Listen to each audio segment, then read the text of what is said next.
kujya gufata irangamuntu ngo baragutera ngo ikimenyetso cya shitani ahangaha, buri wese agatikara akagira ubwo niba wabyeretswe cyangwa se Imana yabiguhishuriye wasenze iyo Mana ibyo bintu bikavaho, niba ari umuvumo w'abantu turi ku isi ukavaho, ariko tukirinda guhahamura abantu ngo dore bagiye kuduteraho ngo ikimenyetso cya shitani, ngo dore ngo bimeze gute.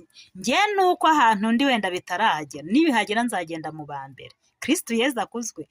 Niba ubutegetsi cyangwa se niba ubuyobozi bw'igihugu bushyirwaho n'Imana, niba tubyemera, ni gute twakwanga ibyo badushishikariza gukora? Ahubwo niba turimo Roho Mutagatifu, nitwemere Roho Mutagatifu atuyobore, ahasigaye ibindi tubiharire Yezu, ibindi tubiharire Uwiteka Imana.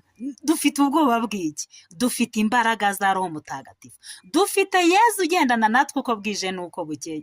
Niyemera ko ibyo bintu bitubaho bizatubaho, niyemera kandi ko bitatubaho ntibizatubaho. Azabyemera ati nituva mu byaha tugasenga. Uri mu businzi, uri mu busambanyi, umuntu araguhanura kabiri gatatu, umuntu arakubwira reka ibi.